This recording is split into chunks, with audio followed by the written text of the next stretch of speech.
Now serving your entree of sports and entertainment, the triple shot of Marcus returns. Ladies and gentlemen, this is Fish and Grits for the culture. March 7, 2018. How you fellas doing today? Man, it's a wonderful day that you switched the intro up on us and we weren't even ready. If the It's element of official. I surprise. like it. Oh man, you threw me all the way off. I wasn't even ready for that. I said, It's, damn, is this the same show? it's the element of surprise, baby. And you want that new feeling, something fresh, because we bring you the I freshest I am here for entertainment this. and knowledge. Know the ledge, like my man always say. Know the ledge. So You know what? We're gonna get a long term deal with some type of company because I was watching Jalen and Jacoby earlier, and they were talking about, and Jalen was talking about. He was like, "Hey, guess what, Jacoby? I'm gonna talk about a team that nobody's been talking about, the Denver Nuggets." I was just like, we were talking about the Denver Nuggets preseason that we're gonna make the last playoffs. time, Pretty much. when the Pretty season much. ended, we said what teams we thought was going to be in the playoffs next year. We clearly said Man, Denver Minnesota came up, and the Nuggets, Utah and they. came up, Minnesota came up. I mean, yeah. We Sorry talked that they about literally every I was clamoring for the Sixers last year to make a playoff push. So boy. hey, everything just come little time later, but it still happens. One day we gonna post some of our old clippings and that like the Black Panther making $1 billion or things that we called before really anybody called this shit. Man, no doubt. Did y'all there's been Lil Wave going on with DJ Khaled new song, The Top Down. I'm so tired of top down songs, but how did y'all Oh, ain't everybody let the nothing top down. ain't nothing like the original Top Down with my boy Ti. You remember that remix with Oh Young yeah, Dro? yeah. I like my beat down low. I was like, damn, that song used to go hard. It rides with it, folks. Hey, that remix go hard. Hey, BG ate. Hey, he ate that song on the cool. Yeah. I But guess this is one of the times that I can be happy that I'm an old man because I haven't heard J. Khaled song. whoa, you haven't heard Top Back? Nope. I mean, Okay, so when you I, get off I the podcast, I'm sorry. I was otherwise distracted this weekend, so didn't really get a chance to listen. oh Vegas oh, days. we all can't get fucked up in Vegas. We're all not able. The party Vegas. with Obama, Oprah, and Jesus. Like I we're all have not that. no idea what you guys are talking about. I was just simply otherwise occupied this weekend. I don't know what you guys are talking about. Yeah, whatever. All right, what stays in Vegas? What Stay. happens in Vegas stays in Vegas. But honestly, I'm gonna be honest with you. Listening to that song, Jay really ate that song on that what's Khaled song called? Top back, top on, top falling off, something Top like back. that. I'm with the top off, man. I personally, I feel like Future. It's time for him to retire. I'm tired of hearing Future, man. He's bumbling at the end of the track once again. Beyonce was fabulous on the song. Jay-Z was wonderful as always. But his Future, I'm just like, take the top off the back, take the top off the back. It's like, God damn, shut the fuck up. It's like I'm tired of him. I'm tired of him rapping. He almost ruined the King's Dead. Didn't we just talk about that a couple of weeks ago? Yeah, until Kendrick came back at the last verse. Had, Miss me with that bullshit. had to save him. But yeah, I mean the song was okay. I was a little bit more the marketing genius that the Carters have, man. Just that fake lit tour posting, like man, it's coming. It's coming. They already got everybody buzzing, so that On the Run tour part two may be coming soon. Oh, I'm ready to go see. I'm ready to go see that because I didn't get to see it the first It's just run around the track. nobody You knows talking how. about the you talking about the new Beyonce and Jay-Z tour Yeah, On the run that's part two. coming Yeah. here on August 17th? Oh yeah, you know the dates. Look at that. That boy ready. everything already Well, out. no, I saw because everybody is selling their soul on Facebook, talking about how they gonna delay their children going off to college because they needed extra bread for the tickets. Oh I yeah, thought that was I really would have to. I would too. You got to go to Lone Star. You're not going to UT this semester. I mean, Sorry. I love J and B, and it's all well and good, but if I'm gonna spend some bread to go to a concert, I'm gonna go April 24th to see Eric B and Rakim. Now that they've started Hey, their tour, Hey, that's a nice little. I'm gonna spend a little money on Big Crit coming down in April. I want to exactly. say April is gonna be a that's hot gonna be month. nice. You got Crit coming down. You got Eric B and Rakim coming to the House of Blues on the 24th, which is right before I go up to Dallas for the NFL draft that weekend, which is the same weekend as Is Avengers. Avengers? It's lit. It's lit, baby. Oh yeah, it's on fire. You got it going on. yeah. Secret trips to Vegas. Turn up. Man, what I about don't know anything about what he's talking about. that? Hey, what about that Tory Lanez? You caught that Tory Lanez? Man, I don't judge like this. So I I'm gonna be honest with you. So I listened to it one time through, and I wasn't a fan of it. I mean, he had it's like part one was rapping, part two was R&B, part three was just some random bullshit that was going on. I didn't think it was the greatest, but I hear enough people talking about it and buzzing about. Maybe I was just being ignorant to the fact that I'm not really a fan of Tory Lanez and I didn't like his first album. So when I went in, I went with preconceived notion and I didn't go with a clear mind. So I'm gonna go back through tomorrow and try to listen and see if I hear anything different. But from what I hear is his R&B side is way more impressive than his rapping side. And me personally, I've been a fan. I was a fan of one song he had, and that's that Out of Center with Dave East, which I was a fan of, and I think he did a good job on there. He didn't have the greatest of bars, but it was passable. So I'm gonna go check it out once again, and I'm gonna come back probably later on with a review. But now help out an old man. This Tory Lanez that you speak of, is this the guy that does the whole thing of like singing on old '90s R&B songs and kind of remixing them, giving them the nah, that might be what's his name? I don't know who that is because I don't think that's Tory Lanez. It's one of them cats that does that. I'm like, it's cute, it's innovative, but I mean, it only gets you so far. All I know Tory Lanez is from because he came out and said that he write for a lot of people that we didn't know he even wrote for. So I want to go back and give him a just due because he's one of those kind of guys.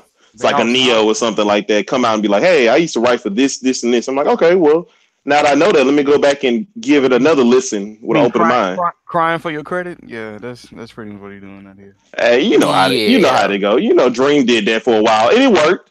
I did love that Love versus Monday. Dream did get on the Beyonce album, so he did get on it. To the left. Didn't he write that song? He wrote like most of her album. I forgot which album it was. Neo wrote Irreplaceable. Hey, let me ask you. Okay, let me tell y'all something. This is going a little tangent. So I was driving. I was in the car and I was jamming. I think I was singing that "You're My Little Secret." I don't know why I was singing that song, and I was on the phone. Yes, but I was listening. Look, I was on the phone, and you know what? I was talking to Shantae, and she was talking about Xavier.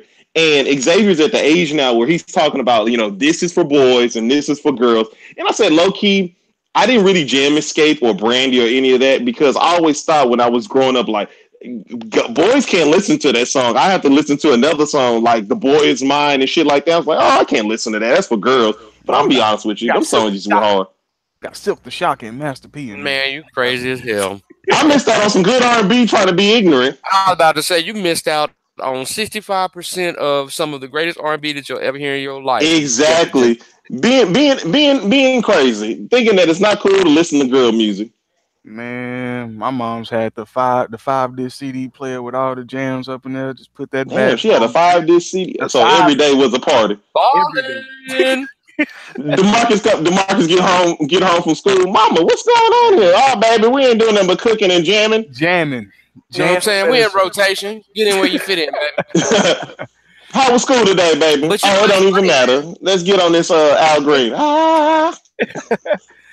It's funny because there's a lot of dudes that actually have that perception and think like that because I laughed at the fact that there was dudes that like I would go out, you know, because me and friends, stuff like that, love doing karaoke and stuff like that. Like, they would literally make sure that all of the songs were gender specific. They refused to sing anything that a woman had sang.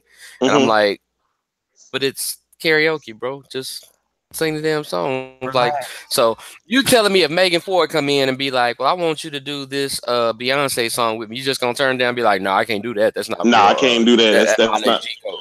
That violates G-code. But it's funny because I didn't listen. I wouldn't give a shit if it was Barbra Streisand. Come on, let's sing this Leno. Come on, let's get down. The first, and it's amazing that the woman that I happened to listen to that finally put me on was Sierra.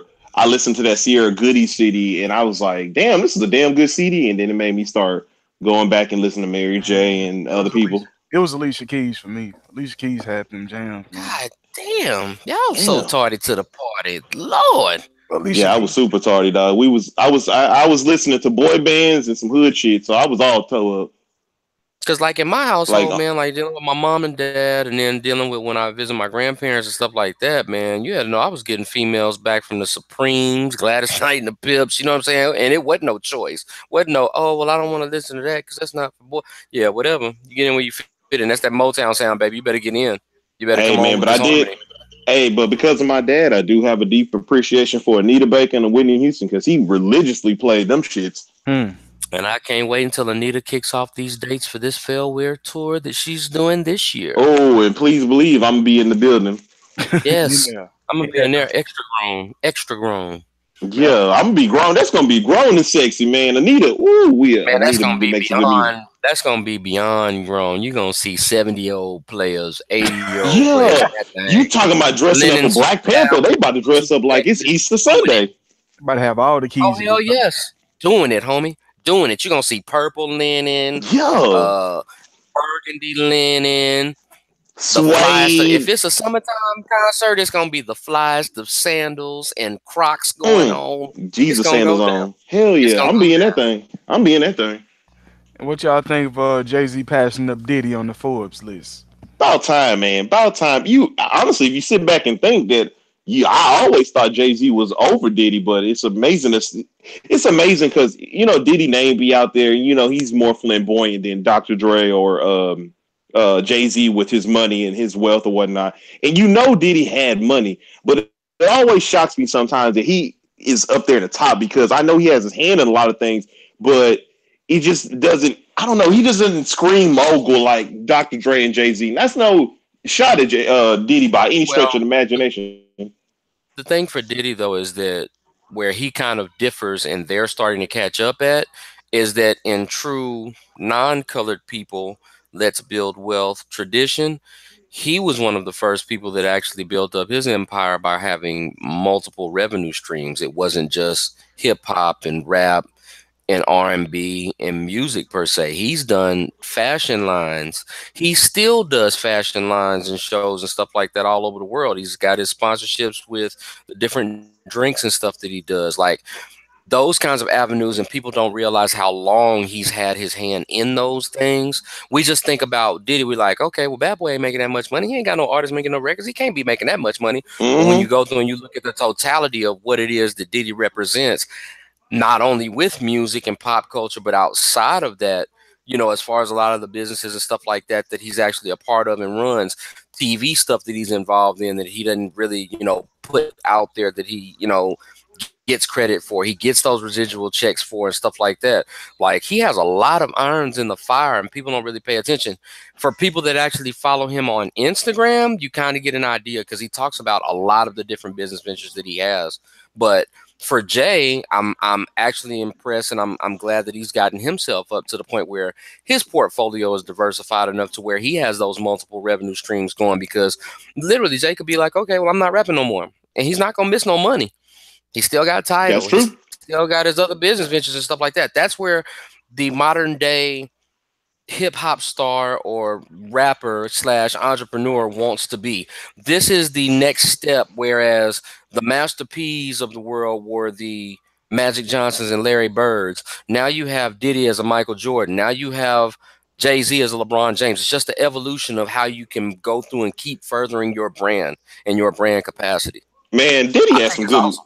Diddy had some good music back in the day. If you want to take a rewind back in time, I can throw an entire weekend's worth of party nonstop just off the Bad Boy catalog alone. And I mean, everybody sweaty, everybody tired. Diddy be so loud. I know y'all listen to that Nipsey Hussle.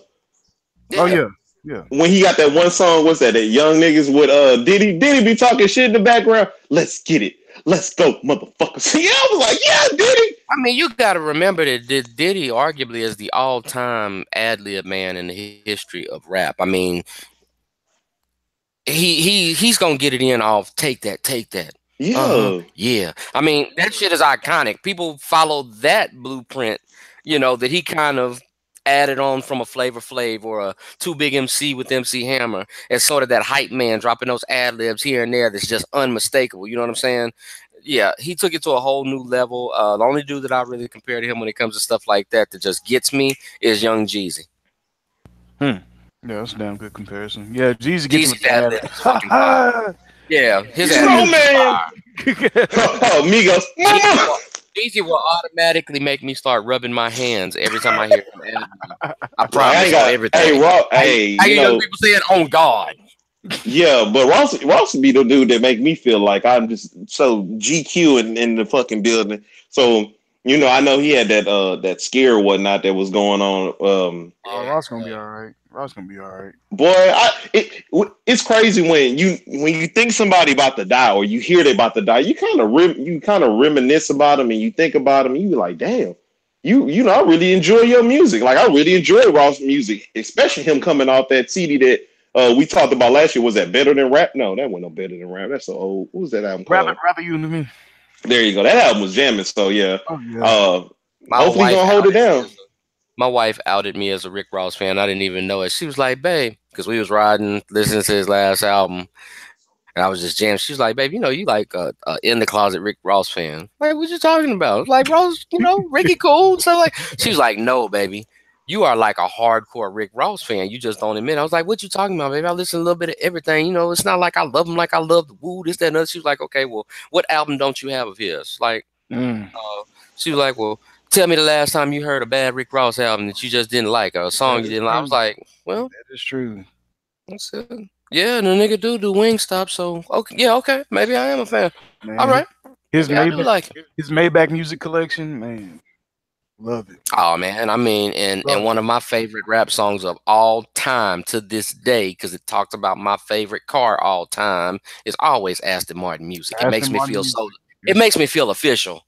Yes, sir. I could be in a Yugo. I could be in a beat up hoopty, and if I put that song on, it's everything. I'm in that new drop top. I'm in that thing, homie. I'm with you, bro. But man, what about Tiffany Haddish recent antics? Y'all feel like she a little bit over the top? Do y'all blame her for just being herself? Does she need to tone it down a little bit for the Hollywood? I think she Tiffany Haddish, and like we tell everybody when it comes to sports, and you go through and you make it to the championship game, and then you try to get fancy and switch up your style. Shit, do what got you there. Ain't nobody have no problem when she was on her way up doing the same thing. So why you got a problem with it now? It's not like she changed. It's not like she divaed up on you. It's not like she got, nose up in the air, got snobbish, or started reading her own press clippings or nothing like that. She's staying on the same grind. She's doing the same thing. I really don't see what the problem is, other than the fact that she's forcing y'all to pay attention to her. And you want to be salty about the fact that she's actually getting it in. I mean, I can't really think of anything that's the problem. She hadn't done anything offensive. She hadn't called anybody out. She hadn't done anything that's like overly dramatic outside of anything that she's ever done in her career. So to me, it's much ado about nothing. People can shut the hell up if they don't like it. I agree. I mean, it's a much ado about nothing, but I can see how. Only thing I can see on the flip side of playing the devil's advocate, because you can kind of see that her stick or the thing that kind of makes her likable can get kind of annoying after a while when she keeps doing it. When she was like, what was it for like the Oscars when she got up there and she took her heels off for Zen and stuff like that, or being loud and stuff like that. Like that's your stick, which is, I mean, it's you being you. Exactly. That's but sometimes it's like, okay. You can say that about every comedian, though. That's People true. think Kevin Hart at this point is annoying as hell. Oh God, Chris Rock, he is. Chappelle, I mean, everybody has their own little shtick or whatever that gets them there. But I'm sure with oversaturation or seeing it too much, yeah, eventually somebody's gonna get annoyed with it or tired of it. But as long as it's still banking her checks, I'm not gonna sit there and hate on the woman for it. That's what got her. That's true. Get your money. And then my mic had messed up, so I missed the whole Rick Ross conversation. But like I wanted to speak on that Rick Ross topic right quick. Man, Ross I know me and DeMarcus had talked about this once before, but Rick Ross has a type of music that puts you in a mood to be a boss, because it's just like that James Bond.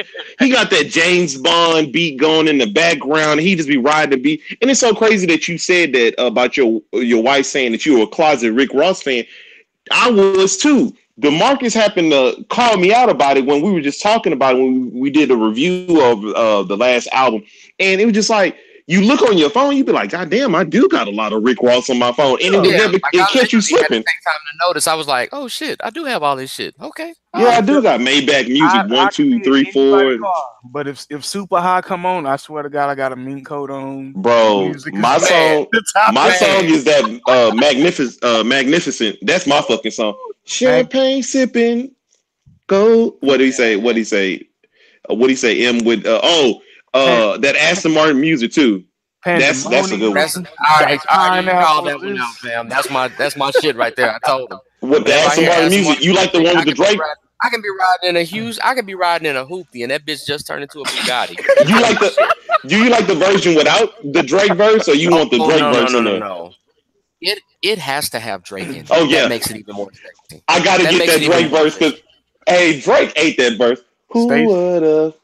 stay And scheming. you Oh, know I thought you know the funny part about that though. The funny part about that, that's one of them songs that is great all by itself, but when they chopped and screwed that motherfucker, Mm. woo!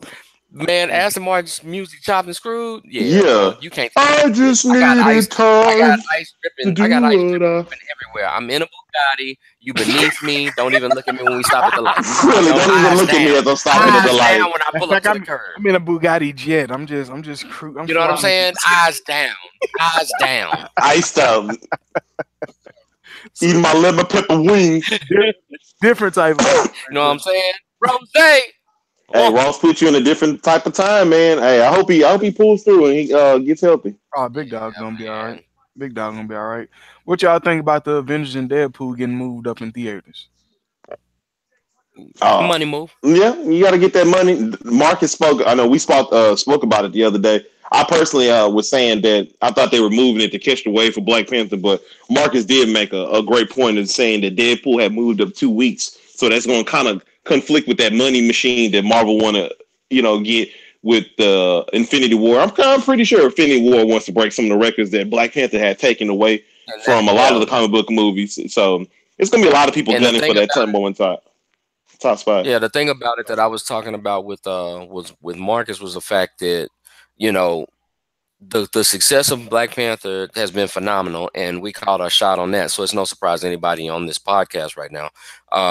But the one thing that people have to realize, and that's why I think that they moved it back so they wouldn't be in the same month with Deadpool, is the fact that Infinity War is a 10-year hype machine come to fruition. They have to score and score big with Infinity War. It Mm-hmm. has to be the best Marvel movie ever. It has to be because they put 10 years of hype behind it. Black Panther didn't Mm-hmm. have to be. It just happened to be really great. But there wasn't a whole lot of hype behind it because they really didn't think about doing it seriously until after Civil War. Infinity War is the culmination of every Marvel movie that you've seen come out the last 10 years.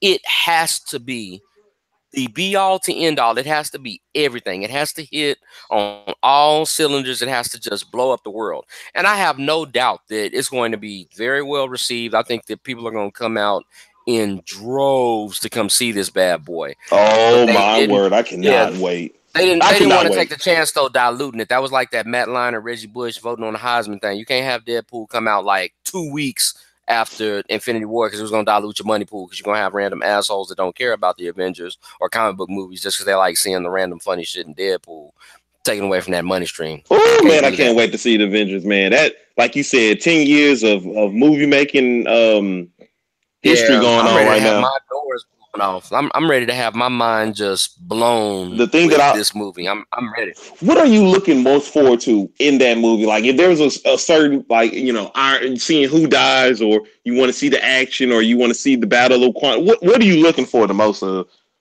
I'm looking forward to seeing two things mainly in classic comic book fashion. I'm looking forward to seeing an unknown enemy coming in and forcing these heroes to exercise a little humility with a good old fashioned ass whooping. But then I'm looking forward to, in classic comic book sense, them going through and learning what it is even more to be heroes, to sacrifice, to do what it takes to save the world, learn some teamwork, develop some interesting relationships, and come back and save the day. In the midst of all that, there'll be deaths. There's going to be major swerves. There's going to be plot twists and all that good stuff because, that's how they do it. That's the way that they keep it sexy and stuff like that. But I'm just, at the end of the day, I'm looking for a really, really good story. Just a typical comic book story when you face that one mega boss that you got to call out all the dogs, you got to ring all the alarms, be like, hey, I need all hands on deck.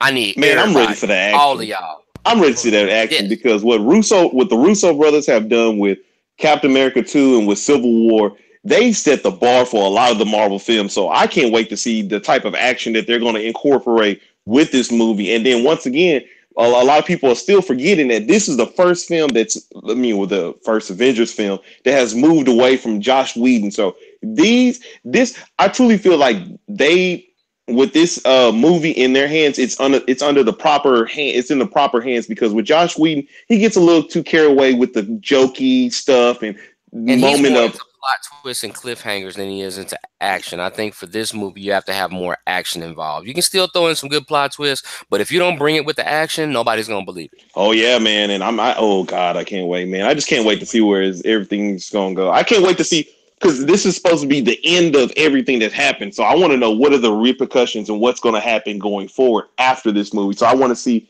that dynamic of what's going to take place. But it's going to be interesting. 100%. Now, Marcus, you know what we're gonna end up having to do, right?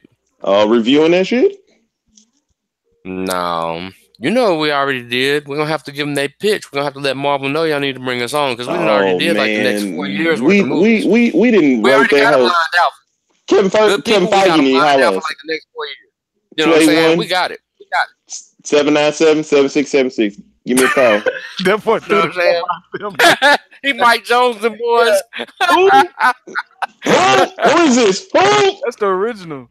Is this Kevin Feige? Who? You know what I'm saying? But man, what about that Jessica Jones? I heard this about to be coming out soon. Tomorrow. Oh, I'm excited for that. Oh, they come out tomorrow? Yes. You say Oh, my people God. trashing you, but you still gonna give it a chance, though, huh? I'm gonna give it a Okay, chance we're gonna break regardless it down like because this. We're gonna break it down like this for the folks that think that it's trash. You have to understand that the mindset of a lot of people when it comes to these Marvel Netflix series is a little different. A lot of people came out and said when Jessica Jones first dropped out that they either ignored it or when they saw it, they weren't that impressed with it. And usually it's for one of two reasons. Number one, you either didn't pay attention to the source material because a lot of people didn't even know that Jessica Jones was a character unless you read Alias that was wonderfully written in the comics. Or two, you just didn't know the name enough. There wasn't anybody in there that you recognized. Nobody knew who the hell they call him Killraven in there. I have a nasty habit of calling him the Purple Man. the Purple Man. But I'm just used to it from the comic books. But the thing that made it so extraordinary was that it had great writing. It had you emotionally invest in a character that you knew nothing about. It actually brings in some pretty good side characters in Patsy Walker and Nuke from the Daredevil series. For anybody that's actually familiar with the Born Again storyline, classic Daredevil comic storyline. And on top of that, you made C, D, and even F list heroes and villains like A-list material. Exactly, because Purple Man show ain't no A, B, C. He's nowhere on the map, but the way Exactly. they used him, it's like, damn, he could be. You know what I'm saying? So you go with that. You get people that go through and they'll swear up and down by the Punisher, but they don't like Daredevil, and it's like, okay, where's your logic in that? Or people that, I didn't really fuck with Luke Cage that much, but that Iron Fist though, really? Yeah, I don't know how the hell you like Iron Fist, but Really? then like Luke Cage, I'm like, okay. All right, okay. So it's But yeah, one of those things. It literally comes kind of down to preference and what it is that you're looking for out of a series. But I love Jessica Jones. For me personally, for my personal taste, Jessica Jones is, and until something comes out to surpass it, it's still my favorite Marvel Netflix series. Oh yeah, I rank that just over Daredevil for me. it has the best writing, period. Honestly, from just a standpoint of if you want to be truthfully honest, it doesn't feel like a comic book television show. It's kind of feels like a investigation type of show or something like that. But it's well written. The character's amazing. But Daredevil is always going to be one of my favorites for just a standalone. Well, not even Daredevil. Punisher is up there because that shit was fucking crazy. Oh yeah, and see that's the thing that you ran into. We got hit over the head with so many great things and stuff like that. Like it sounds funny to say, but like Luke Cage and Iron Fist are almost like my bottom two. Yeah, I agree. I agree. Because they need to come with it. I put Punisher over them. I put both seasons of Daredevil over them. I put Jessica Jones over them. Not to say that they're bad, but if I rank it in pecking order of the things that I enjoyed the most, being equal parts avid viewer and comic book reader, that's just where they fall in for me. And it doesn't by any means. Now, Iron Fist is the exception. Iron Fist to me was just bad. I didn't like it. Garbage. I didn't like it at all. Luke Cage being right in front of them isn't a bad thing. It's just that I'm expecting more. I'm kind of biased when it comes to Luke Cage because I've been a fan since Power Man and Iron Fist and Heroes Fire and stuff like that. And I can't wait to see now that they've announced this season 2 coming up in June what they're going to bring with him. And And one of the things that really kind of made me downgrade Luke Cage is the fact that you gave me such delicious snippets of really good villains, and then you killed them off. That kind of irked me. It's like you gave me Cottonmouth, and then I was ready for it to be, you know, all out rivalry. Nope, he's out of there. Okay, great, fine. Then you threw a bogus brother out there and all that other good stuff. I mean, it was some things that just kind of took away from me. But overall, I still enjoyed it. I still thought it was a great modernization of the character. But yeah, this Jessica Jones, yes, trust me, I will be on the binge report starting at about 6 or 7 in the morning. Oh, the countdown is real. You got about half a day. Be in there. Griffin, what about this Star Wars finale that you called? You had a little gripe about it. Oh, no, I ain't got no gripe. It was a wrap up from Star Wars Rebels. I don't know if anybody really watches Star Wars Rebels. I mean, it is okay to be a grown ass person and watch cartoons because, like me and Marcus says multiple times, right, it is.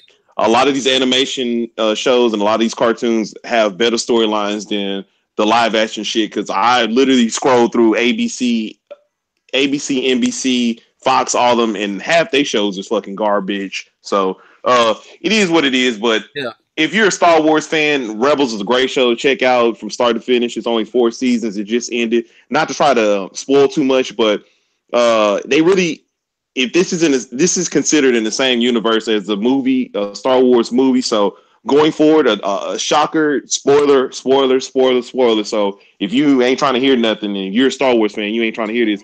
But Ahsoka, who is Luke, Anakin's Padawan, survived, and we all thought she was going to die, and it happened that she ended up surviving and ended up living. So it's amazing that she's still alive in the Star Wars universe. So the possibility of her meeting with Luke and having these conversations about your father and Luke meeting, you know, his so-called father's sister, you know, because Anakin and her were kind of like brothers and sisters. So that's pretty interesting. And also interesting to know that we're all led to believe that the Last Jedis are. It's like these Star Wars movies kind of contradict themselves because we're led to believe that the Last Jedi is like Luke and Rey or whatnot. But Ezra, who is one of the main characters in the story of the Star Wars Rebels, as well as Ahsoka, are both alive, and they're both Jedis. Well, Ahsoka's not technically a Jedi, but they still are the Jedi Order, and they're alive, so they're not. Technically, Rey is not the Last Jedi. So I thought that was really interesting. So it's just a little knowledge out there for Star Wars geeks out there.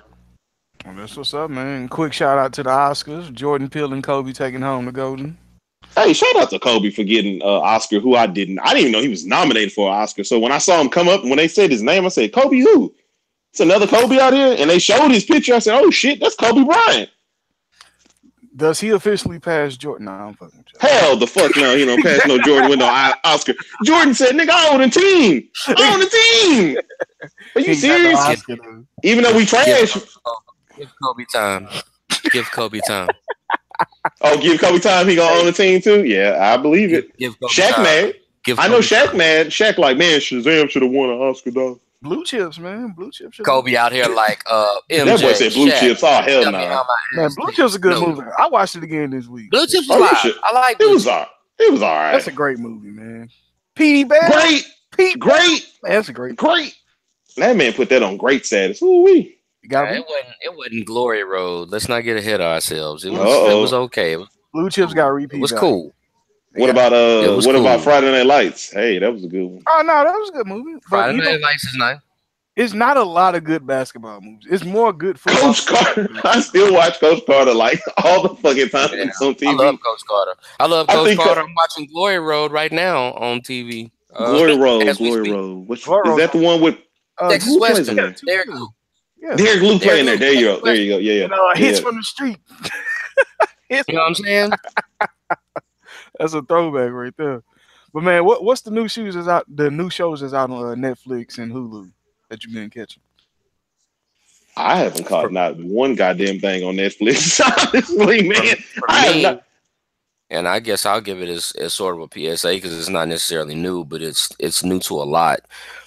A lot of people probably just kind of passed it up. I know the first few times I did, just kind of ho-hum. A lot of people really, really need to watch Coach Snoop. I heard it's a good show. It's a story. It's not a story. It's a documentary about Snoop Dogg and the youth football league that he put together. That's actually a nationwide thing. It's in several states. They go through and they take kids under their wing from underprivileged neighborhoods and stuff like that, and they go through and they literally travel. Like they travel all over. They go to Florida, to Texas, all up and down California and stuff like that. The first season that they have on here, actually, the championship game was at Rice University here in Houston. But it goes through and you get to learn about the kids, you get to learn about their families, you get to learn about their situations that they come out of, some of the things that they go through. And I mean, as you would think, coming from inner city Los Angeles and surrounding areas and stuff like that, there's some pretty hard stories on there. You have kids whose dads are still banging, still gang affiliated. You got folks that have had to suffer through terrible losses, terrible ordeals, things that they have to go through now, not having parents in the home, et cetera, et cetera. But it's a really honest, it's a really unapologetic look at how Snoop is, how passionate he is about not only doing what he does for his family, but for all of these other kids and all of these other families. And you really learn a lot about how big of a humanitarian Snoop is, for better or worse. It's very, very open. It's very, very edgy, because like our usual hood Pop Warner coach and stuff like that, it's a cuss a minute. It's niggas flying out of mouths of all coaches left and right. Folks getting talked bad to, but it's honest. It's real. And there's a lot of people, I know it sounds weird to us, but that really have never experienced or seen that aspect of it personally or with a celebrity like Snoop Dogg. But it's a really, really good show. For anybody that hasn't seen it, I suggest you give it a look. It quickly became one of my favorite shows to watch on Netflix. I'm gonna have to check that one out because I have that in my queue, but I've been scrolling through it. I've been really bullcrapping, y'all. I got to catch up on Alton Carvin.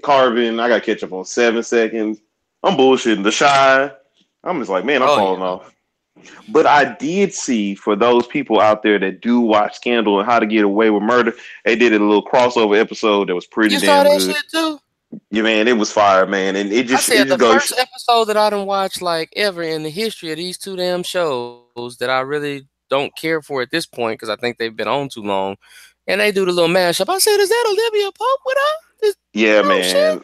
What's her name? Viola Davis killed it. It just goes to show you. Sometimes when she had a scene with what's her name? What is Kerry Washington? It shows you how good of an actress Viola Davis is because she outshines her every time they on screen together, just with her dialogue, her way she carry her, like the words that she say, they carry weight. So it's been impressive. Yeah, we definitely know who Jordan is. We definitely know who Pippen is whenever they're on the screen. Oh, you already know. But yeah, How to Get Away with Murder. That's a good one for everybody to check out. Scandal, out the door. Don't even have to watch it. But How to Get Away with Murder. It's a really damn good show.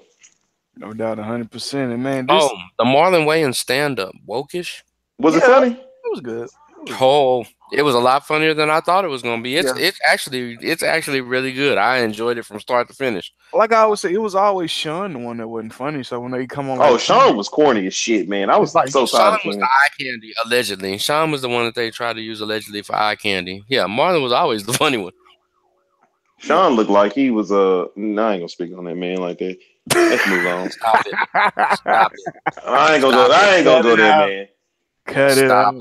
Stop. That man was probably checking out Safari pictures online. All right. Stop it, sir. Next topic. Stop. Chill. Next. Chill. March Madness. March Madness. How you gonna segue from his madness that he was just talking to March Madness? Bro? How does that work? Hey, that was a good segue. March Madness. Man, what's before we get into it, what's y'all favorite tournament? Y'all got any like favorite tournament that y'all just enjoyed? Y'all actually like watched it fully or? I like the Sweet 16. I do. I had a tradition with my cousin. Well, I used to watch it with my cousin before he went off to jail or whatnot. We used to always watch the Sweet 16 because we like to see that's kind of where it gets down to the nitty gritty, where the good teams are kind of coming out on top and when they fight. So I really did, but I mean, since he's been in jail, I kind of ain't been watching college basketball, but I will be watching this year. Man, what about you? Well, you got a favorite tournament, favorite lit run? Anybody that Well, took I like mean, advantage, Duke and hoop? let's not get it twisted. The reason that I'm a Kansas Jayhawks fan is literally the first time I watched March Madness. I watched a unranked Kansas team with Danny Manning, forever known as Danny and the Miracles, go all the way to the national title game and beat Oklahoma for the title. So I was hooked on the madness since then. That was back in '88. Some of my favorite tournaments I can say. I love watching the Jason Williams Duke teams. I Oh love yeah, watching them. I absolutely love watching the greatest villain in the history of college basketball, and that Christian would be Laettner. Christian Laettner. Goddamn right. I love watching them. Um, and then arguably, my favorite player, like literally that never played for any of my teams, especially growing up. I loved the dude ever since I saw him when he was in high school, coming out of Dallas. Gold tooth part down the middle, unstoppable. To me, will always be the LeBron before LeBron, and that would be one Larry Johnson and UNLV. hmm Yeah, that's some good ones right there. A couple of my favorite. I love what Kimba did recently. God bless. Man, God. that tournament run was bananas. Like that was the definition of out of nowhere. That was the definition of out of nowhere. What Kimba did was special. I love that Florida team that went back to back. Man, that was just that was as Spurs esque college ball that you can do. Like God. they really did their thing. And it's a surprising one for me that a lot of people really like. Why would you like this team? The 2002 Maryland team. Because I feel like they was the ultimate underdogs when you talk about Juan Dixon, Steve Blake, Chris Wilcox, and that's a team that even upset that Kansas team. That was a damn good talented Kansas team that had I want to say Nick Collison, Kirk Howard, Drew Gooden, couple Wayne Simmons. They had a couple ballers on there, I can't and they even believe had, I can't believe what's his name is still in the league. Nick Collison.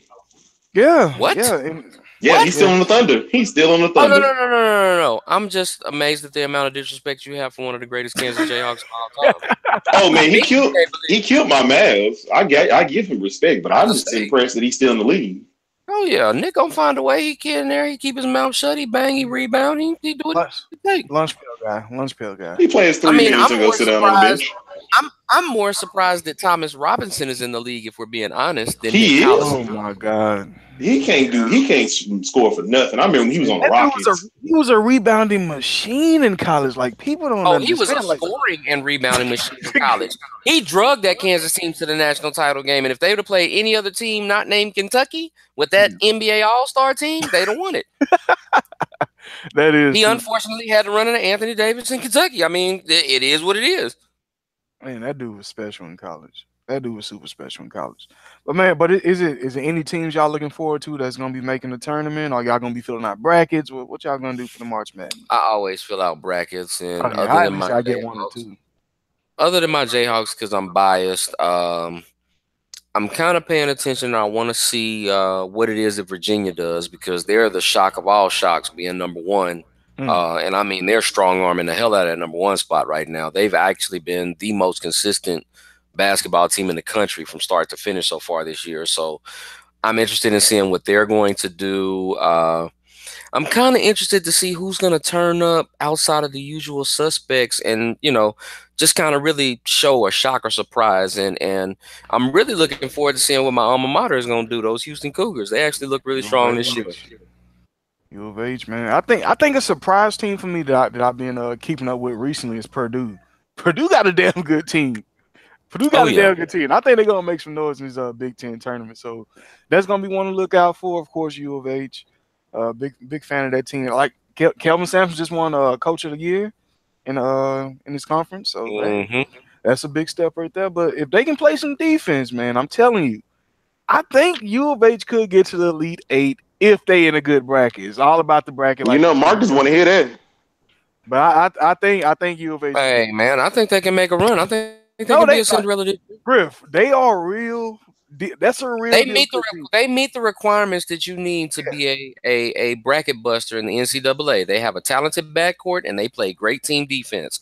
When it comes down to it, when you look at it historically, there are very few teams that have won it all that did not have a talented backcourt and good team defense. There have been a ton of teams that have great bigs We just named Kansas with 2 phenomenal bigs in college that didn't even scrape the surface of getting no titles. If you got a good backcourt, you got good defense, you got a shot in the tournament. I still remember when the Lopez brothers made that tournament run, but they just didn't have enough guard play. So like you can have some talented bigs, but if you ain't got no guard play, If you ain't got no guard play, man, you out of there. done. Yeah, You you out of done. there. You can do all those post moves you want, but if you can That's guard how it play, is in the NBA. If you ain't Hell, got with no guard, Kansas, going back to Wilt freaking Chamberlain, if Mhm. you ain't got no guard play, you out of there. That's true, bro. That's true. I mean, what you think about Kawhi Leonard recent comments saying that he for sure want to be a Spur for the rest of his life? You think it was just did his body language seem like he was intact? Did was he just trying to wave off the media? You buy into it at all? I think that he said what he meant. He meant what he said, and we'll just go from there. I mean, the funny thing about the Spurs as an organization is the fact that you never really know what's going on unless you're in the organization. Like when things started coming out on the negative side of it, and then it started getting disputed, or people started curving away from that, and then you have people like Danny Green and Patrick Mills was like, well, we've been talking to him this whole time. We knew he was coming back. I mean, it's so many different things that go on, but like I've always been in a holding pattern for the most part. I mean, we can speculate all we want, but I needed somebody on one side or the other to actually come out and say something. It's one thing for everybody to sit and play the guessing game and try to go off of this rumor or this multiple sources and all that. Until I hear somebody come out of their mouth and say something, I know not to believe everything that I hear when it comes to San Antonio. You know what I'm saying? So facts. for me, he came out, he said what he said. He said he wants to be a Spur for the rest of his career. He said he intends on coming back and playing this season. I have no choice but to believe him until he shows me different. I agree. It was good speculating where Kawhi may go. Where will he go? Hmm. Man, What? I was on a post. I was on a post today where somebody put up a picture of him and the Greek Freak in different uniforms, Yeah, I and seen with that. Kawhi in a Bucks uniform, and the Freak in a Spurs uniform. Oh my God, you would have thought that the world was about to come to end the way that they argued over that one. Like it ain't gonna happen. It ain't about to Nah, happen. nah. I'm like, okay, first of all, let's not get it twisted. I was like, if Milwaukee is stupid enough to do something like that, first of all, I'm not gonna trip. Everything being considered, I'm like, you gonna give me somebody younger, healthier, to be coached by Popovich? That talent? I'll Shit, take it. And he an international player. Oh, man. Oh, right up Pop Alley. Right up Come his on, man. alley. This is exactly what I wanted. he This is probably exactly what I wanted. throwing Thun Maker just because. Like, come on, man, why y'all try to Oh, do? if they Because put a like maker in there, ooh. I talked with somebody else, and they were like, well, okay, well, if Kawhi decides he don't want to stay and he don't want to sign the extension and stuff like that, what do y'all do? What do y'all try? I said, man, give me Kristaps Porzingis in the second round pick, Mm. and I'm good. Oh, that was I'm me and you talking. Yeah, I'm good. I'm good with that Hey man, because I would have taken that's a that too. pop superstar waiting to happen. And all you He gotta do like is limit his anyway. minutes Yeah, he and limit like his bigs minutes. anyway, and with that kind of talent, oh yeah. Mm-hmm. LaMarcus Aldridge will be in love with it. Yay, I don't have to play center. All right, let's go, Kristaps. Yeah, that would be a nice little team on the cool. And then you have Mm. what's his name? What's your point guard name? You go through with Murray. You Yeah, got Murray. Murray there. You mix in Bryn Forbes is coming into his own as a rotational guy, getting more of those minutes at the 2. From Danny Green, you got Kyle Anderson that showed a lot this year at the Yes, 3 and sir. at the 4. I've been hugely impressed with him. That's one of the silver lining type benefits of the Spurs going through all these injuries and stuff like that. People that have had to step up have actually been kind of impressive, and almost more than anybody, Kyle Anderson has earned himself a nice chunk of change because he's actually played very, very well this season. And he brings a lot of energy too. Yeah, Man, he's a Swiss Army knife. He can play the 1, 2, 3, or 4, depending on what they got going on in their rotation. you That's always valued in today's He NBA. is a younger PJ Tucker, just with a better shooting. Hey, UCLA got a nice little crop of talent in the NBA. Nobody really talks about it no more, but they got a bruh, lot of talent in the NBA. the fun thing that you can do, and it's one of the things that me and my buddies do all the time and stuff like that, man. We'll go through it, especially like when it comes to like playing video games, NBA 2K, stuff like that.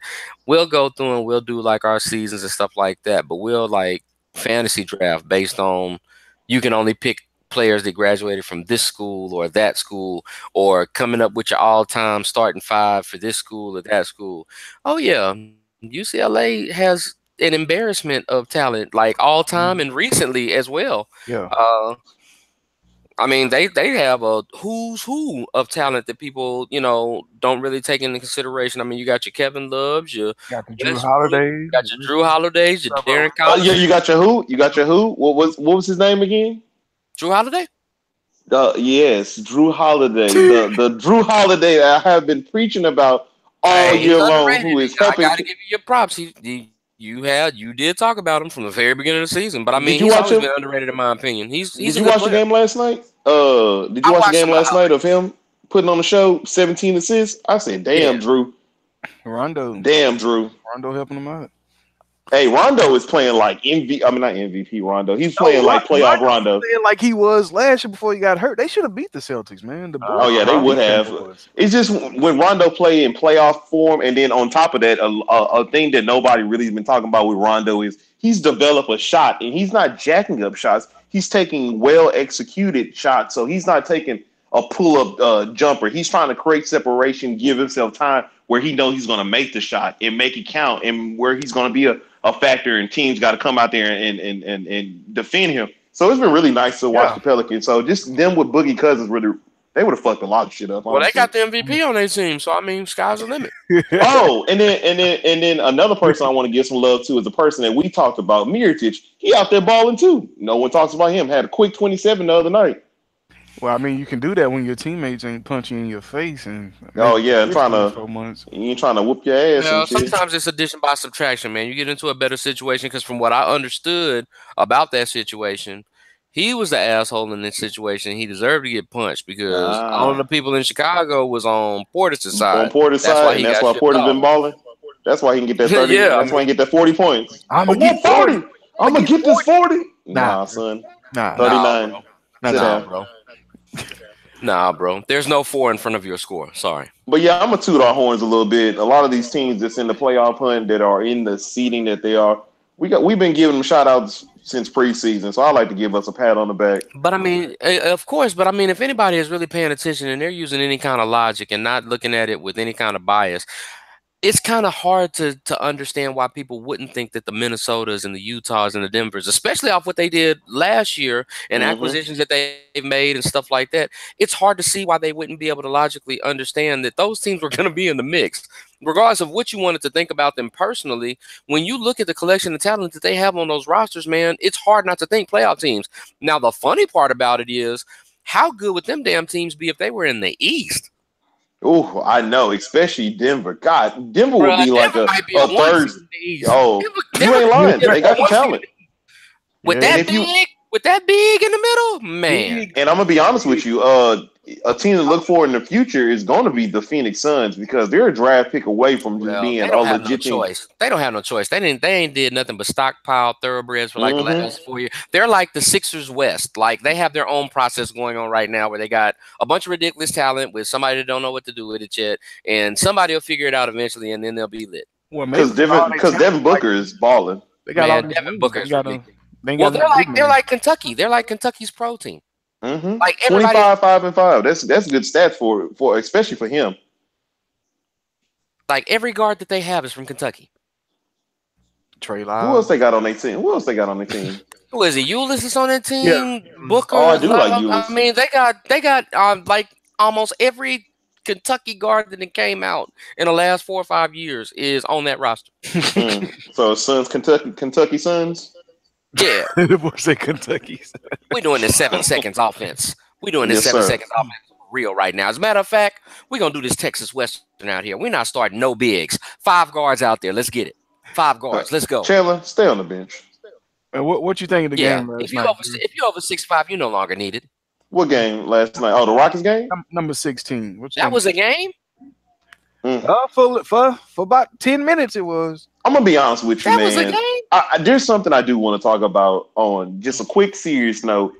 I get so annoyed at the last minutes of game. That fouling shit was just so ridiculous. Like, Thunder, accept your fucking L and please stop. Like, it was so they look really desperate out there. Like, they was padding stats. Like, Paul George was having all. Was padding stats. Man, Paul George, too. Paul George was horrible the whole game. And he hit, what, like 3 threes at the end of the game? Or, like, 2 threes and a layup or some shit?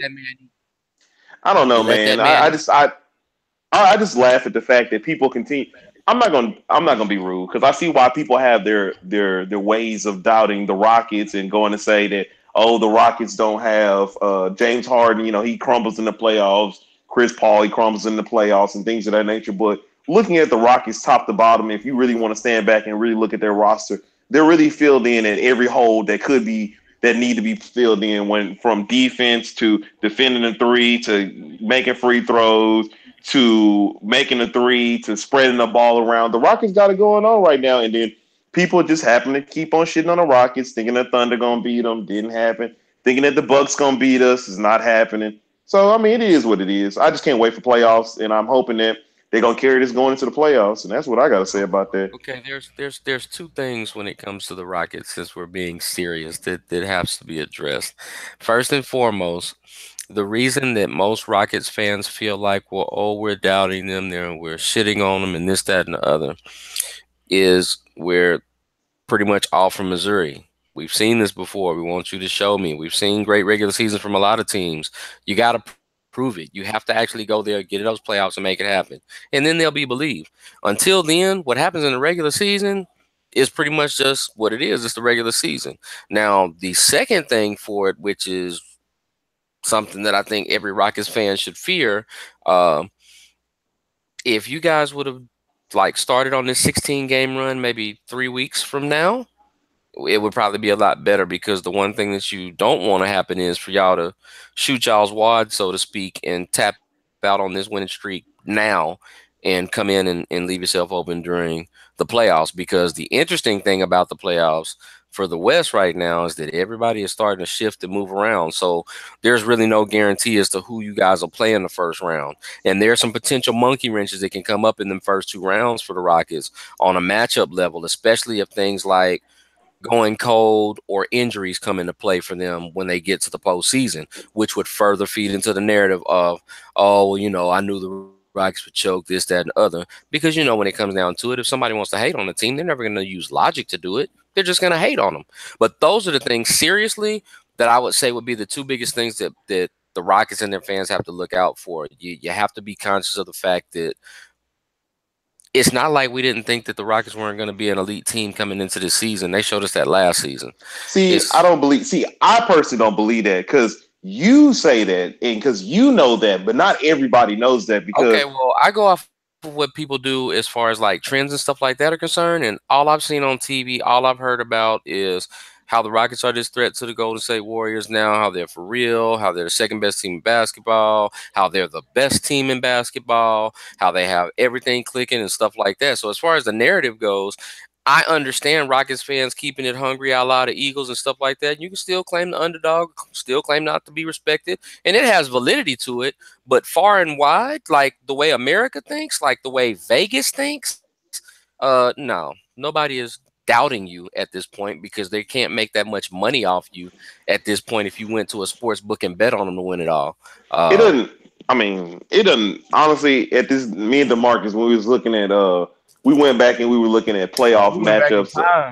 Yeah, we went back in time and looked back at Harden's gameplay and just looking at the team's play or whatnot. And right now, it's at a point. It's a point in time where I know that there's the philosophy of resting your players and getting them ready for the playoffs, but it's also a thing of riding that wave. It don't look like the Rockets try hard to be winning games. They just look like they out there just playing basketball.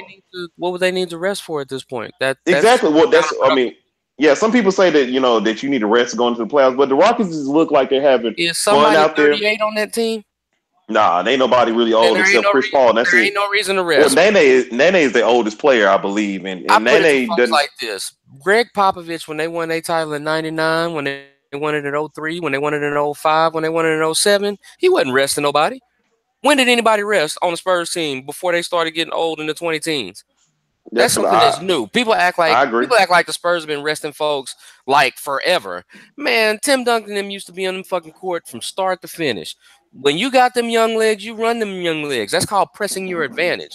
It's counterproductive and stupid if you get a player into a certain rhythm of playing a certain amount of time and contributing a certain amount to the team, slowing them down and and then expecting to just what, flip the switch back in the playoffs when you gotta play them? Nah, that makes no sense. If you got folks that are hurt, if you got folks that are older, and you know they need to rest their legs so that they can be built up for that stretch run, then you do stuff like that. It ain't nothing but thoroughbreds on the Rockets team. Ain't nobody got time to rest. They too busy trying to prove that point and finish this fight. So let them I get in where see. they fit in. Let D'Antoni keep doing what he's doing with that rotation. If it ain't broke, don't fix it. Number one, and number two, like we always say, do what got you there. When you start trying to be cute and throwing curveballs and shit like that, fuck that. If they can't hit your fastball, why change it up? Keep throwing that hoe. Throw that heat until somebody knock it out the park. I ain't worried about the Rockets. I claimed it. I mean, I said the preseason, and I Well, claim said it, Pimpin. the Rockets gonna win it all, and I stand behind that from top to bottom. The Rockets got it going on right now, and I will say with confidence that they are better than the Warriors. What the Warriors have, in my opinion, is they have the talent of four stars that carry that weight and that name. But then again, you did have the Spurs knock out the Heat, and when the Heat was at the top of their top, and people felt like, oh, they couldn't be stopped and they couldn't be touched or whatnot. There are hungry teams out there. The Warriors might be playing bored right now, but the Rockets look like they're on a mission. They don't look like they're trying to celebrate too much in what's going on right now. They seem like they got their eye on the prize, and when it all boils down, it's all going to come down to who wants it more at the end of the day. It's somebody has to oppose their will on somebody when it all boils down. And I feel like the Rockets at this point are riding a high right now, and they feel and they believe that they can win. I mean, the Warriors got it going on, and they can flip the switch easily and dominate. I can see that too. But I also seen the Rockets correct a lot of mistakes that they had in the past with the turnovers, with losing in key in the fourth quarter of games, losing leads, not playing with consistency and things of that nature. And they corrected a lot of mistakes that they had last year. So I have a lot of confidence on the Rockets, and I hope they don't let me down. And you have no reason not to. But the thing, as far as them compared to Golden State, is an interesting battle of narratives. Because on one side with the Rockets, you have the battle for respect as an organization. You have the battle for respect as individual players. You have the battle for what do I do as far as cementing my legacy or tarnishing my legacy when it comes to players like a Chris Paul or a James Harden. Whereas on the flip side, when it comes to the Warriors, you have them going through and they're playing for a dynasty. They're playing for history. They're playing for immortality, so to speak, in regards to doing something with a collection of talent that really hasn't been done before, with that magnitude of those four players that come in, yada yada yada. Now, the one thing that I think that's been working to their advantage so far this year is that everybody's had so much fun paying attention to the Rockets and all the fun stuff that they're doing that it's hard to believe and kind of hard to say, but for the most part, a team as talented as Golden State has pretty much been flying under the radar the entire season. They haven't really been talked about at all. And when you give guys like that relief, that room to breathe, you always leave that room for, well, people claim the Warriors are vulnerable. No, Are they you are might you just sure? Are you sure about that? Are you sure that they've been flying under the radar because they were the main topic for damn near the whole first part they're of the they're the season? main topic because people in the media like to make them trendy and they just like to talk about the names. Ask yourself honestly, what have the Golden State Warriors done this year that makes them a topic of conversation? Oh, yeah, you have a point. I It's mean, it's nothing that they've done that's like out of the ordinary or nothing that we haven't seen from the Warriors before. It's not like they're on pace to win 75, so there's really no reason to talk about them. In that regard, I'm talking about they fly under the radar. okay. They're always going to talk about the Warriors because they got KD and they got Steph and they got Clay and they got Draymond and Steve Kerr's trying to do his best Popovich imitations and interviews and shit like that. Yeah, they'll always be in the media and in the news, but as far as people putting them under that microscope, people talking about, hey, what are the Warriors going to do? Hey, can the Warriors bounce back? Hey, can the Warriors do? They really haven't had that narrative going this season. They've kind of given them a pass on that.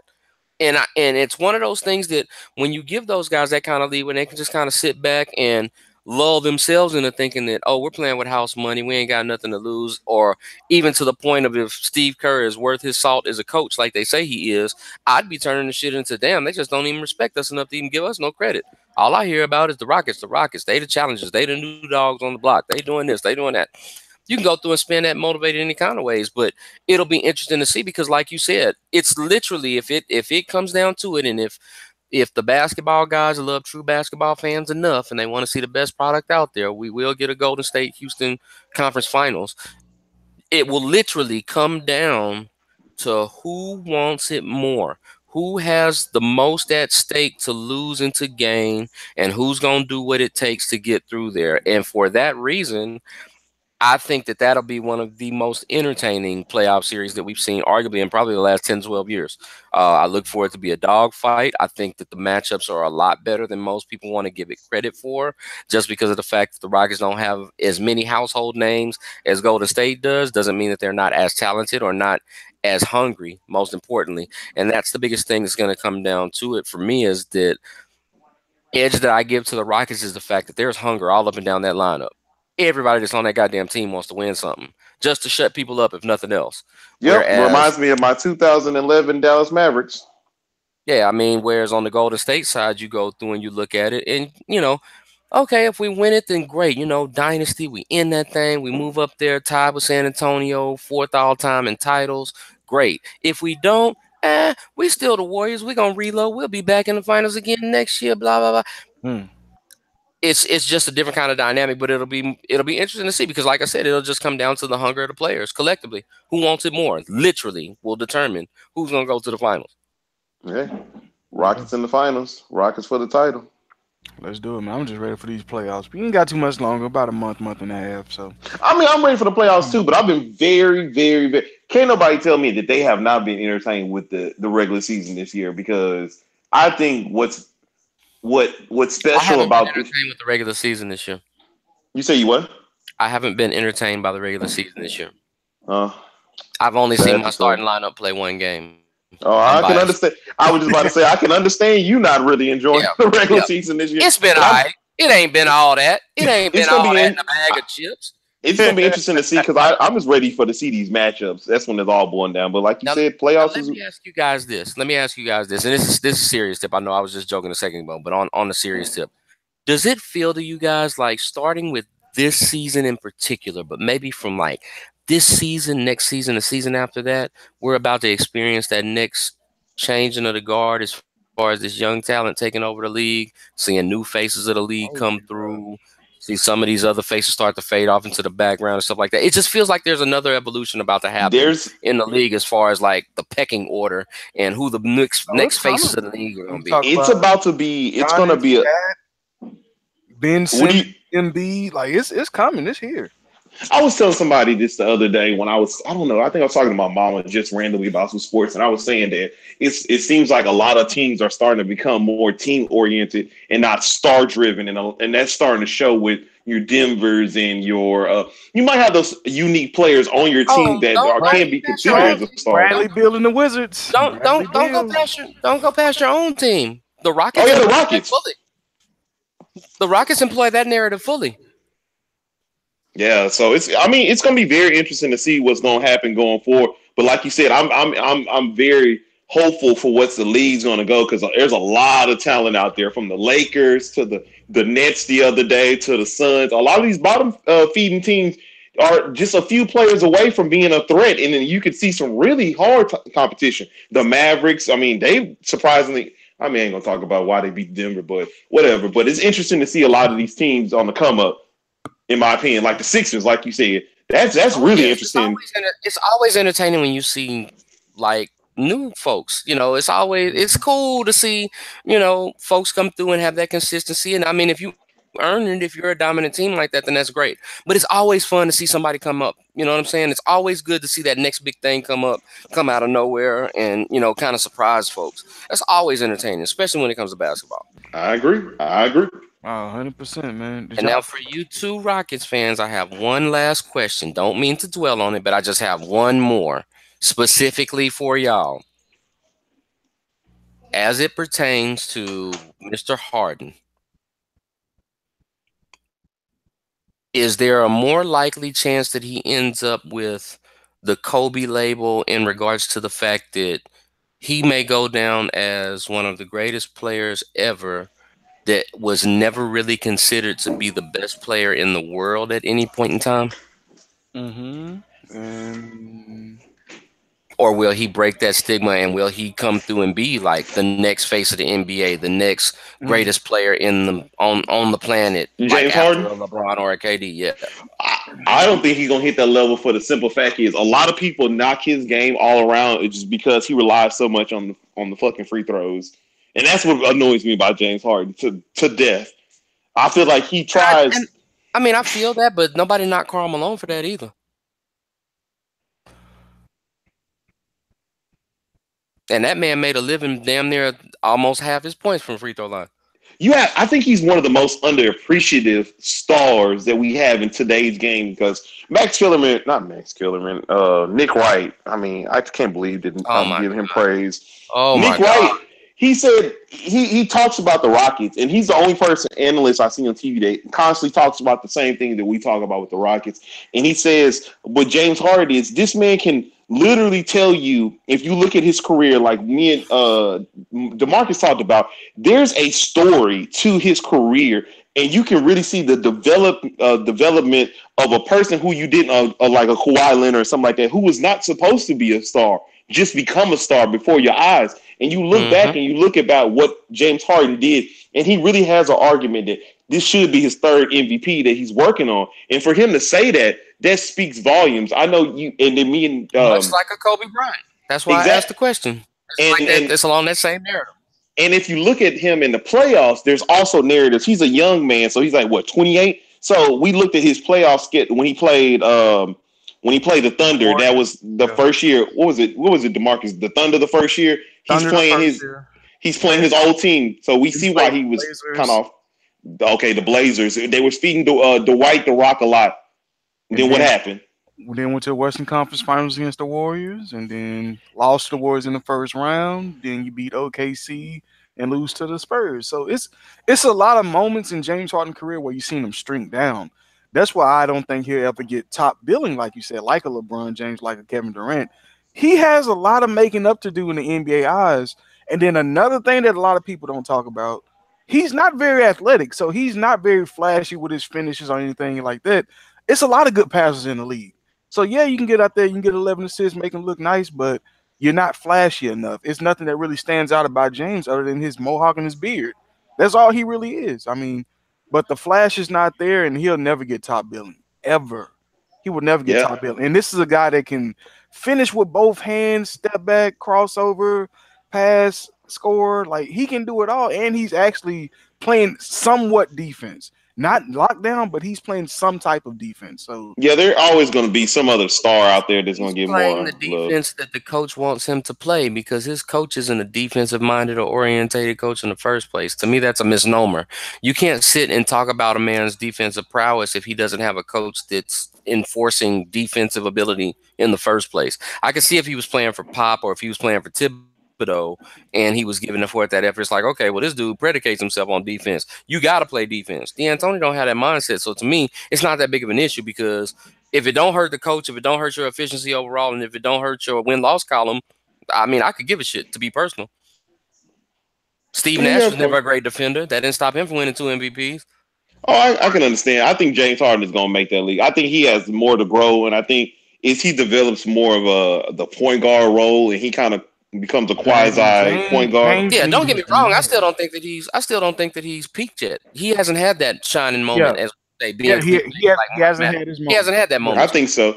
And I think that D'Antoni kind of making him into a point guard, I think he's going to get a lot of more credit and a lot of more acknowledgement from a lot of more people, because the way he plays the point guard position and the way that he plays it efficiently. And, you know, he's kind of like a better Chris Paul to a certain extent, and he's not trying to stack. I mean, what we've been seeing recently is just 2 ISO players taking their turns on the best matchup out there on the court. That's all. It's ISO basketball, because recently you've been seeing them run the clock all the way down to like 5 seconds and then starting to make a move. That way they you saw that. You talking about because you saw that last night? No, they've been doing this for the last 2 weeks. During their win streak, they've been the slowest pace. Yeah, but do you see why? But you see why they're doing that? Because they're trying to slow it down so they can keep their energy. And I love it what they're doing. They don't have to. Nobody's knocking knocking it. We're not saying it like it's Oh, a okay. bad No, thing. no, I We're wouldn't. just No, I saying wouldn't Yeah, try to it's say it not like bad. that. It's just it's But we're saying ISO that it's it's just ISO one of those basketball. differences from what we're used to seeing. Yeah, And part of the reason why they can pull that off is that you have two good ISO players that you yeah, can do that Hey, with. If exactly. you didn't have ISO players, you wouldn't be able to You slow it can't down do like it. that. Marcus, do Can't. you think they Yep. doing? Do you think they're doing this to both y'all? I think they're doing this. This is what I was thinking about the other day. I think they're doing this because D'Antoni's not trying to show his ace in the hole on what he wants to run going into the playoffs. That's why they kind of been playing this more methodical type of basketball, kind of No, slowing you the pace gotta there. you gotta you gotta pace your team without gassing them out. So Oh, that's what I'm saying. Oh, it's okay. working out Well, perfectly. I mean, because Well, I think that over 50% of the plays are ISO plays. So you I slowing think down that the pace. D'Antoni is also doing this in regards to acknowledging the things that have happened the last couple of seasons for the Rockets in the playoffs and just kind of addressing those issues. Part of the reason why they did have problems with the Spurs overall, because that series with the Rockets doing everything that they did, honestly shouldn't have gone as far as it did. The Rockets should have won that in 5. But they got caught up in not being able to match the pace, not being able to match the ebb and flow of the tone. One of the things that makes the Spurs over the last 8 years under Popovich different from what people are used to stereotypically for the Spurs is that Popovich is conditioned and trained his team slowly but surely to be able to play any kind of way you want. They can run like the Rockets run, or they can slow it down and play the old-fashioned half court. Last year's Rockets, the year before Rockets, couldn't do that. at all. Now they can. And part of it is not changing up their personnel to be able to beat you up or play the half court. It's because they have two supremely talented ISO players, which is sort of their twist on breaking down to the slow grit and grind half court game. And it's hard for other teams to match up with because the sum of the parts do just enough that people have to be honest about that ISO. You can't just ignore it and say, well, fuck, I don't give a fuck what Eric Gordon does. I'm going to concentrate on Harden because he's on his ISO. Well, bullshit, because then Eric Gordon going to have 8 threes in that game and you still going to get ran out of the building. If you try to do the same thing with Chris Paul, well, then you're going to accommodate for Clint Capella, who he's going to throw that lob to all fucking day long like he's Tyson Chandler 2.0. Ooh, Then what? I like that comparison. It's so many different wrinkles that they throw out there, and that's the thing that makes it so interesting for them, because regardless of what people may think, they're a legitimate threat. They're a legitimate team. They have a legitimate system in place. It just literally comes down to execution and if they really want it. Period. That's true. The Rockets are in that unique position that you can say about teams, and that's the fact that at this point, in this moment, where they stand right now, pretty much the only thing that can beat the Rockets is themselves. Mm-hmm. This is true. That's facts, bro. Did y'all catch any of the NFL draft combine over the weekend? Fuck yeah. Yes, I did because y'all made me catch it. How dare you? I always watch the Plantation Dog and Pony show. I never watch a combine. I'm just like, yo, I'm this type of sports fan. That's why I believe I come. This is what I bring to the podcast.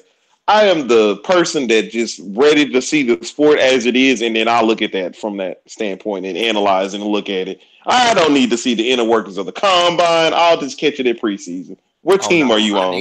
I need that. But I was impressed by a lot of the quarterbacks at this combine because the quarterbacks pretty played well. Josh Allen, Jesus Christ! Oh yeah, he's a star. And that cannon. I'm not overall, but that cannon.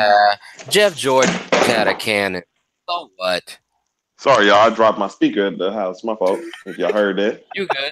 You good? I thought somebody hit you over the head. Nah, man. If that happened, y'all might need to end the podcast and come get me. About to say, activate your life alert. Activate your life alert. Oh, I'm down.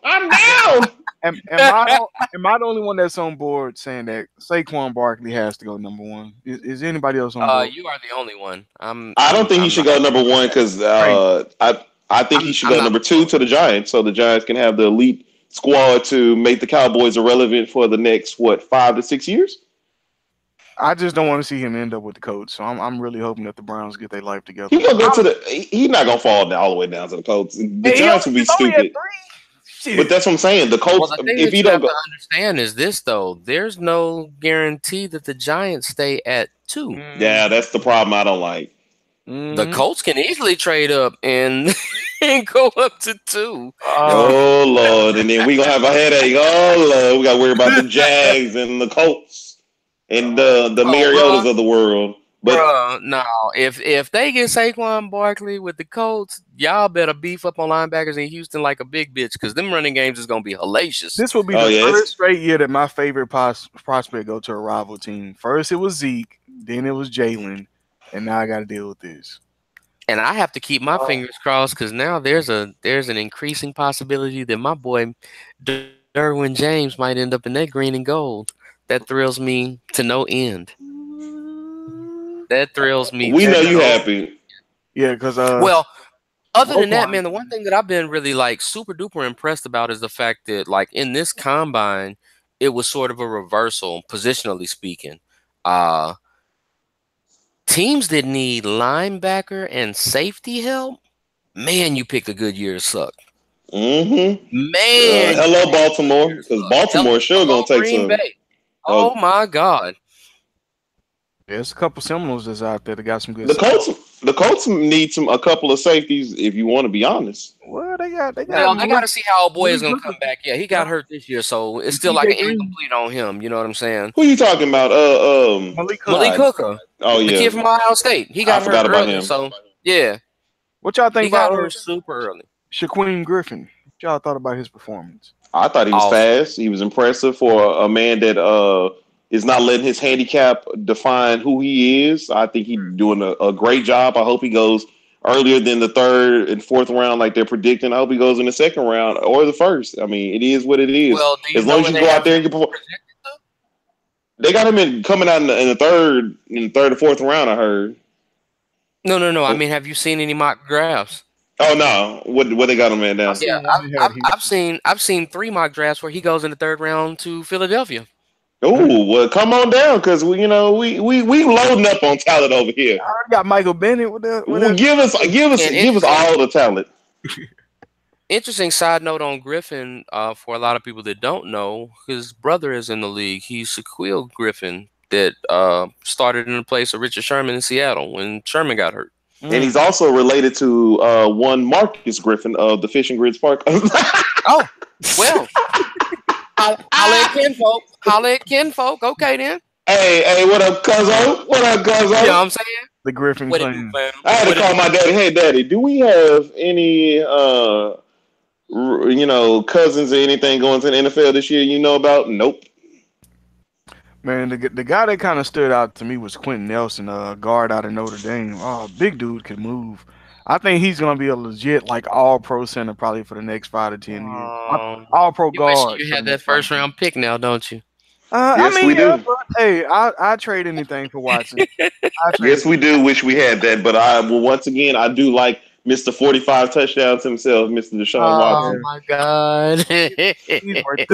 the second round, I'm still kind of pissed off about. They could have just traded him and just gave him, just cut him and gave him the money, but exactly, man. The second round, it's gonna be bananas this year for the draft, man. I'm looking forward to it. I'm excited. My team, Green Bay, is tied with Cleveland for the most picks in this draft. They got 12 of them right now. I think they'll only have maybe 9 or 8 when they get to the draft, because I think they're going to do a little moving and shaking as far as the trade market goes for the draft, or a little bit of relocation for maybe some of the players to free up some cap space.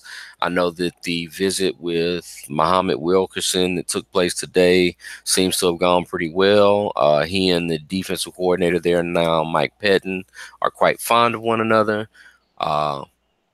That would be a huge boost. That would actually influence a lot of what areas they would choose to address in said draft. But it's looking really good, man. I was actually impressed really with some of these doggone tight ends too. They're not getting a lot of publicity, but man, there's some tight ends there that's like yikes. And I was it's some teams that need tight end. I know that. Now, as much as this is a quarterback-driven league and stuff like that, like slowly but surely, people don't pay attention. But the tight end position in the NFL now is becoming more and more vital to team success. Mm-hmm. Check down Charlie's. And it looks like y'all gonna use Griffin. It looks like y'all gonna lose one of your boys off y'all squad. Y'all not Trey Burton. Yeah, but I heard we want Trey Burton. Trey Burton got to come to Houston. That's a good pickup. Trey is about to be a Packer. Trey ain't coming no Green Bay. Let's keep it 100. Who you want throwing to you? Weak ass Deshaun or the GOAT? What? Talk about the Bibles. So this Podcast fans, if we were filming live and sitting next to each other, I might have got hit twice. They would have been on the screen with all the colors and technical difficulties. Yeah. Hey, Marcus gonna come on. Which one y'all hit me? Yeah, now we back, B. You know. Yeah, dead ass B. Two man show. Yes, it's just a double shot of Mark. Yeah, you got a double shot of fish and grits, nigga. We kicked him out the group like Ice Cube. Yeah, he had to go. It's gonna be interesting. I feel sorry. Okay, one thing I will say, going on from the draft. Going on to just to talk about the NFL. I'm sad for my boy Russell Westbrook. Russell Westbrook. Russell Wilson, man. That he's feel losing. Bad for my cousin for the Yankees. Man, he's losing, man. That's why that's why that man out there trying to play baseball because all his teammates leaving him. Bro, let's get a quick recap. Hold on a second. This is the same Russell Wilson who just got a lot of money freed up on the books so they can go through in free agency and the draft and pretty much retool his whole offense, particularly his offensive line, because now they got the money to spend on it.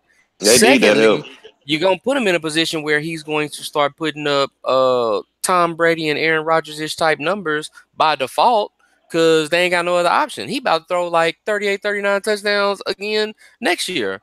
And on top of that, just finished doing his run with the New York Yankees. Just replaced John Gruden on ESPN's QB show that they always did with John Gruden. They renaming it. It's going to be called QB to QB, where he's going to go through and start talking to a lot of these college QBs before they get drafted. He's coming up. What you talking Russell about? Got that? He's winning. Yes. Russell just got that announced today. No, I wasn't saying he's losing. I just said I feel bad that he was losing his friends. Ain't nobody said he was losing. No. He good, and half of them folks, from what they say, didn't like Russell no way. So I'm sure he's not gonna shed too many tears about it. Super Bowl winning starting quarterback who also happens to be a Yankee with his own TV show. I think everything sounds pretty fucking amazing if you ask me. And a wife. Y'all be too goddamn logical on this goddamn show. Let me put on my R&B music and be sad for the man that he losing his teammates around him. Make sure you play his wife then while you listen. Yeah, we're gonna say what Sierra got that's a good slow jam. What she got in the tank? Nah, she ain't got nothing to make you want to reminisce. Let's ask Russell if he agrees. I ain't ever had nobody show me all the things that you would show me. Oh my God. Russell would have ran in studio on us and fought everybody. He would have whooped all our ass, nigga. Even Bow Wow. Bow Wow, I was trying to help you Bow Wow? Oh, hell no. I could have saw some future. Fuck Bow Wow. Nah, that was funny. That was funny. Bro. Man, was there any other NFL news that caught y'all attention or any news in general? Chris Ivory going to the Bills. I like that. That's a nice little pickup for them. Going to the Bills. Chris Baker getting signed to a 1-year deal by the Bengals. Ogletree traded to the Ogletree getting traded to the Giants. Mm-hmm. That's a good trade. Fills in a spot, but it kind of complicates their money issue overall. Exactly. They just signed that 4-year, $40-something million deal like this year, so that's going to get added onto their cap. I wonder how that's going to work as far as flexibility for doing an OBJ deal later on, or bringing in other key free agents, particularly along the offensive line, because that seems to be their biggest area of need. But I mean, Ogletree is going to be good. He's an active guy. He's still got plenty of tread left on the tires. He's a leader on the field and in the locker room. I think he'll really have a positive impact on that linebacking core for the Giants. And Sammy Biscuits, he's out there for pickup. And we're also going to see who they sold for Kirk Cousins on the next episode. So. We already know who that's going to be. The soul. He's stupid if he's not going to the Vikings. He's stupid if he ain't going to the Vikings. Get that money. You say that, but if he goes to the Vikings, they have to win next year, or after that, they're going to be in salary cap and have problems because they got a ton of folks coming up for free agency. I know, but all I hear is $91 million guaranteed. And I'm just like, give it here. Man, crazy. Filthy. I said, ooh. For Kirk Cousins, you like that? I was like, woo, you really do like that. That's when you change the tone. That's when you change the tone. It's like, you like that? RG3 is at home, pissed somewhere. Man, RG3 might be beating on his wife right now. He's so mad. Goddamn Achilles heel. Man. Y'all gonna have to relax. Me too. Me too. Moving. Come on, Get his ass. too soon, Griff. Y'all might have to go check on Russell. Hey, I mean Man, somebody better RG3. go check on RG. Or have to- Somebody better go check on RG. He might be suicidal right now. Because people think we joking. That is going to affect this man. That Kirk Cousins, who was your backup, just got guaranteed Bruh, he is 3 sitting in years the car for $91 million. He is sitting in the car in his driveway, drinking and singing like old boy on the Temptations. Where do we go to the end of the road? Just This is fucked the up in the most car. R&B You can't blame Kirk because his legs didn't work. This is the most R&B we've heard from Griffin since we've started doing this podcast ever. Hey man, I might need to get back in my R&B mood, then. Gonna be boys to men after a while. Jesus. You know what I'm saying? In that hole. Man, But yeah, anything man, else- that's crazy. That's crazy that this man is getting guaranteed that much money. man, anything else y'all got for the people? Oh, go check out Atlanta, still killing it. Grownish, still killing it. Black Lightning, still killing it. Jessica Jones coming out. What else is out there in the stratosphere? Black Panther, go watch it again. For March sure. to a billion. March to a billion. The $1 billion team. Get in tune for this selection weekend. We should be finishing up with these conference tournaments and getting to the selections for the madness. Everybody start getting your office pools and your brackets together. For all of my people that love to talk a lot but don't really walk that much, I'm curious to hope I did mine early, but I hope you did yours yesterday as far as voting. It's Mm-hmm. not just a 4-year thing, people. You can affect things in your community every 2 years. Every 2 years. Don't believe the hype. Stop listening to that idiot box propaganda. Get out there and change your world. Influence. Make sure that your voice is heard and recognized. Yes, sir. That's 100% fact, my man. Let me see. What else? Do I got anything else out here in these streets to talk about? Let me see. Griff? What you got, Griff? The road to Let me see. WrestleMania is almost here. About a month. Ooh, let's not. Let's wait. Let's wait. Because I don't want this Fast podcast will get extended. Let's not do this. Fast lane this weekend. Will Fast lane is gonna be lit. Holler at me if you ain't going nowhere. Holler at you, book. Oh man, you know we definitely got to Where get y'all going? We just gonna catch it. Where y'all going? I don't know where we're gonna catch it, but we're gonna catch it. Oh! This was some big news from DC, out of the DC universe. They were talking about Green Lantern. They released a synopsis of the Green Lantern Core movie, which sounds phenomenal, and they put a spin on it that John, Griffin. What happened? In the interest of not jinxing it, because that is my favorite DC character of all time, we're gonna hold that one under the hat for Okay. episodes. Well, they had dropped some that knowledge out there. They Let me did, not and I speak didn't on that because they I might. didn't mention it on purpose. I didn't mention it on purpose because I'm like, after I got traumatized from seeing that first movie, and it's like literally my favorite Bro. DC character of Oh my all God. time. I was like at one point I was like, I don't ever want them to do another Green Lantern movie again. But if you hear the synopsis, it And gives I'm you glad hope. that it's like I have a lot of hope with it, and I love the fact that, to me, there's a lot of redemption in the fact that you're no longer trying to do a Green Lantern movie. You're doing a Green Lantern core movie, yeah. Yeah. Yeah, So, But yeah, that always something- makes my that stomach movie was bubble. trash. About That movie was trash. Oh God, that movie was horrible. That movie- And it has so Ooh. much potential, man. Westworld is coming out soon. 2 what is it? 3 more? Is 2 it? more weeks? I was about to say, isn't it in 2 weeks? Yes, sir. Everybody got to get ready for that. That's one of the greatest shows that probably nobody out there watching, but y'all Hey, need man, to be you know, watching in it. these next couple of weeks, it's about to be lit. We're going to have Westworld, Star, and Empire coming back. Ooh, the fire's hot. Star, where you at? Man, I can't wait. I'm gonna go see the Strangers and hope they can give me a lit thrill going. Hopefully, I ain't got no more scary movie drama since the You watching what? Strangers. Strangers come out this weekend. What is Strangers? Oh, that's right. That movie, it looks pretty cool. Is it like Strangers, like the old movie Strangers with the what's that? A Liv Tyler Stranger movie? No, this one is like a folks stalker, get like a caught stalker up in group. these folks Yeah. like a group that makes a game out of stalking folks and stuff like that. It's a lot of Scream type masks and jump out moments. From the looks of the preview, it's got a lot of jump out moments and stuff like let you get closer to whatever female you brought to the movie theater with. Yeah, girl, I'm kind of scared right now. Hold me. Yeah. You know what I'm Hold saying? me. Come on over here, baby. Girl, you better Let's not go. let me Let's go. be scared together in March. Yeah, it's either we gonna cuddle and hug and jump on each other, or it's gonna be like, bitch, I'm telling you right now, if you touch me during this movie, I'm gonna punch you. I'm just saying, this shit is scary to me. This shit is scary to me. Either way, at the end of the night, You about to catch this elbow. the people. Can I take you home, what I'm girl? I'm sorry, girl. I'm sorry. I thought you was that damn stranger. My bad. My fault. R&B Griff back at it. You know what I'm Yeah, R&B Griff. Yes, sir. Mix it up. Griff showed up with for the that Jamie podcast Foxx. on this smooth shit, like some incense. What is it? Marco Spoon. Oh, Going. that's what I'm talking about. That's how you know the party getting started. Oh, man, for sure, man. Let's catch the rest of this Rockets game. Let's see if they can pull it out for the night. As Man. always, y'all can. God, man, don't be hating on our team. Hey, March the Ain't nobody 17th. Keep man, on y'all rolling. keep acting like y'all gonna lose to the Bucks, man. That's what I said, but that Toronto game, that's gonna be the one right there. that Toronto game is gonna be iffy. Ooh, that's gonna be a good game. I'm about to go somewhere and watch that. Yeah, That game next week, boy. Ooh, Chris Paul. Ooh, oh my word, Chris Paul. That was nasty. Why nobody capitalize off that? Huh?